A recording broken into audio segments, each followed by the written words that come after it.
Good afternoon. My name is Michael Wadley. I am doing a video presentation for my business communications class on a scenario that puts me as a consultant for a group of employees going to another country for an important decision between two companies. As my scenario, I am a consultant part of a team that was hired to be a gear manufacturing company to talk with the competing company to combine our two technologies and manufacturing ideas to gain profits for both of our companies. Our two companies supply the same automobile manufacturer with similar parts for automobiles. As driving points, the team will go into great detail of how the companies forming an alliance can create a stronger base from our customers in both continents. For my choice of a country, I am choosing England. I have had interest in visiting this country for many years, and as a consultant, I will provide information needed for these employees to assist in the cultural and business communication within this culture. I will also address the cultural norms and values that will ensure successful negotiations between these two companies. I am pleased to be able to study and offer assistance to others in this important business trip. As a description of England, it is part of a union of 4 regions, including Wales, Scotland, and Ireland. Together they are known as United Kingdom. The United Kingdom is part of Europe, but as a whole do not like to be called European. They are not part of mainland Europe, but consist of 2 main islands. They are very proud people with a vast history that spans thousands of years.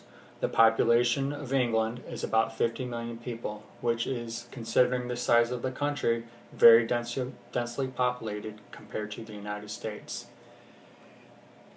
Even being a very populated country, they value their personal space and close encounters should be avoided.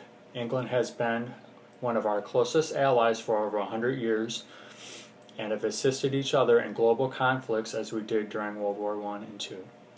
In my research, I have gathered information for my consulting work from cyberlink.com and businessculture.org to assist with my knowledge for consulting.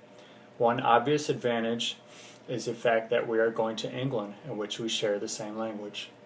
Even the fact that we speak the same language, there are differences in the way we talk, and words and expressions can have different meanings between the English people and Americans. Do not use first name unless that is how they introduce themselves. Otherwise, use Mr. or Miss with their surname. There is no doubt that we will have any trouble with our communication so long as we do not use any American slang in our conversation. It is very important to be clear and concise in conversation without the use of any sarcasm or unnecessary tone in negotiation or business ideas. If there is any confusion as to what is said, it is fine to ask them to repeat themselves or to further explain themselves. As with any business that is done in the United States, it is important to remain respectful to the party when addressing ideas and thoughts.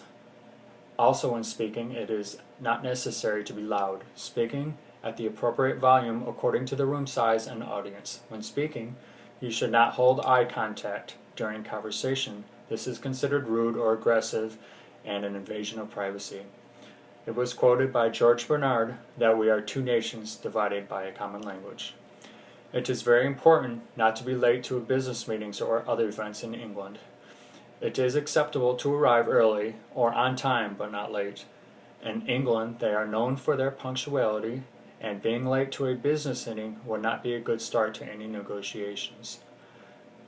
They consider their time very important and an economic resource. Also, allow extra time for travel to arrive at the meetings in a timely manner. Of course, for circumstances beyond control, like a held flight, a call should be made as soon as possible, explaining the situation and rescheduling options for the meeting. The dress attire is also very important in setting impressions. For men, dark suits are considered the norms, and ties that are worn should be of a solid color and not striped. Pockets in shirts should be avoided, but should you have pockets, nothing should be put into them.